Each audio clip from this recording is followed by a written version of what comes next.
Hey, how are you guys? It is Harrison Barron from growth-generators.com. Now, in this video, I want to share with you guys why people aren't buying your IT services. Now, let's play a game of imagination. You have found the prospect. You've called the prospect. You have sent the prospect the best proposal you've ever made. They are a perfect fit for your company, and then they don't buy. Why is that? I'm going to share with you 3 reasons why people do not buy your MSP and IT services, and this is proven over and over and over again. And if you stick around to learn all 3, I promise you your close rate is going to go through the roof.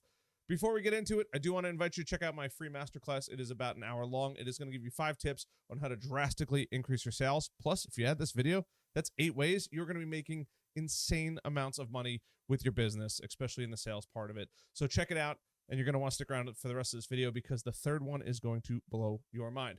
So you've done everything right. I came from this world. This is what I did. And every once in a while, I shouldn't even say every once in a while, I had a serious problem. People weren't buying. I did everything right. I mean, I spent hours in Quozal, which is part of ConnectWise program that we used for it. I did everything. I followed up. I made sure I had all the key decision makers. I took the best sales training in the world and people still didn't buy. Why is that? Well, the first thing is a lot of people are terrified because you don't paint the picture of what the onboarding process actually looks like. A lot of MSP and IT companies take the time to go through and have this award-winning service. They go through and make sure that the client is going to have an exceptional experience once they are onboarded.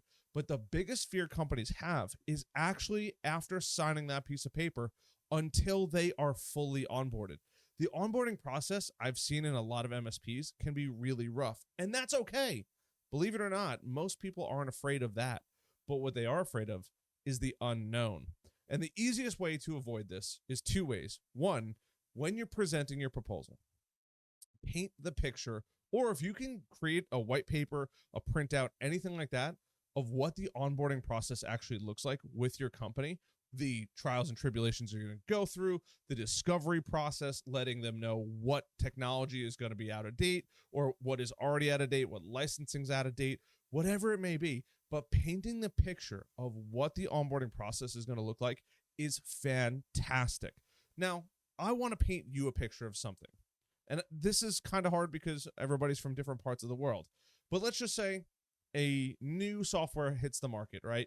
And wants to sell you their software, and their software is a remote management solution, kind of like ConnectWise. We'll say it's a different version of ConnectWise, right? And you're already deeply involved with ConnectWise or some other competitor.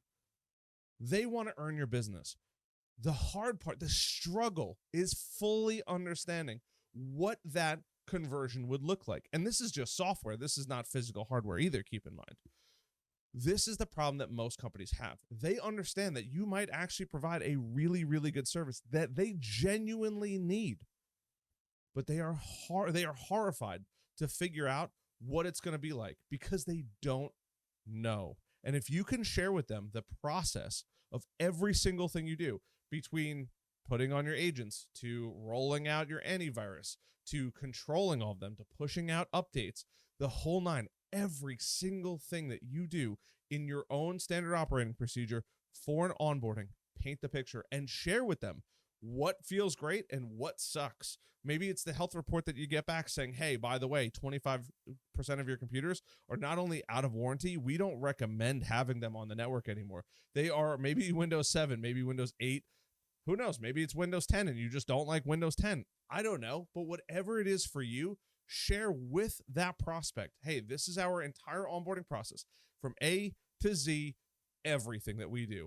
And here's what's going to happen along the way. We're going to do this. We're going to do this. We're going to do this. And typically right around this point, this is where people really get mad with us because it's the major transition. It's when we're kicking off the old IT company. It's when we're taking over everything, when the system may go down for a little while. Whatever it is that you're doing, you have to paint a clear picture because they're not afraid of the change.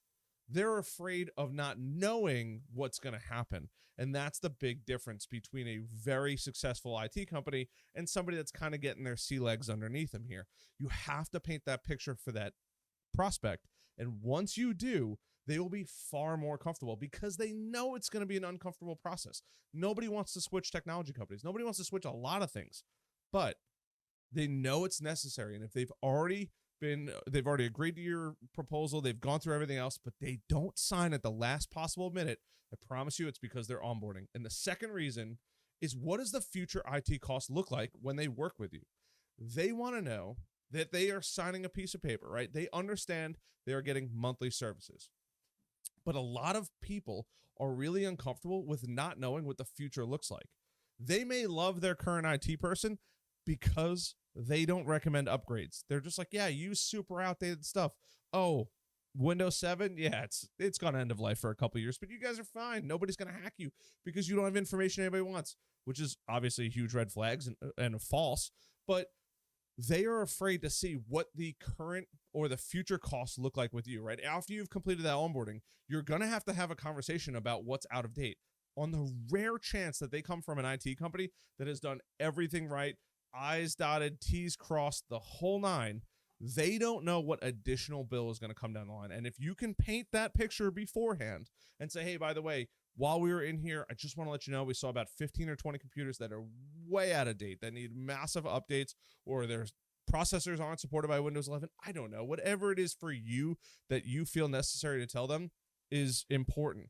And letting them know in advance, because this is going to be a cost whether or not they work with you or somebody else or their current IT company. And that is super important.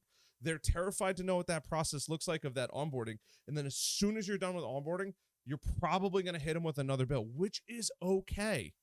But once again, they're terrified of the unknown. If you can address that upgrade process before they fully sign that line, they're going to feel so much better. Hey, I know that I'm going to spend, maybe it's $10, $12, $15, $20,000 a month. And then after that, we know that we need to replace at least 15, 20, 30, 40 computers. This is the estimated cost for all of them. We're going to maybe throw in some onboarding, give them an extra little bit of value in there. Hey, we're going to cover the programming of all the computers and the setup of all the computers. We'll include that in onboarding. Just buy the units. That's okay. That's perfectly fine. You're adding more value. You're not giving a discount, and you're also putting them to rest to say, hey, it's inevitable that you're going to have this, but we're going to give you way more value for it. And this is just an idea. We're also going to tell you the entire process for it and how much money you're going to need to spend additionally on hardware to get all these computers up to date. So that way you don't have to deal with the stress of it down the road in a year or two and maybe some hidden skeletons in the closet here. And the third and last but not least is, are you going to be able to deliver? IT companies specifically stink at two things. One of them, I'm absolutely going to make you wait for the next video because it is going to blow your mind. But the second one is making sure people know that you are going to deliver. They are terrified that they're going to sign up. They're going to hand you a check, 10, 20, 50, whatever it is, $100,000. That is not the fear, but they're terrified that you're going to take that money, you're going to do a horrible onboarding job, and then you're going to run. But here's the cool part.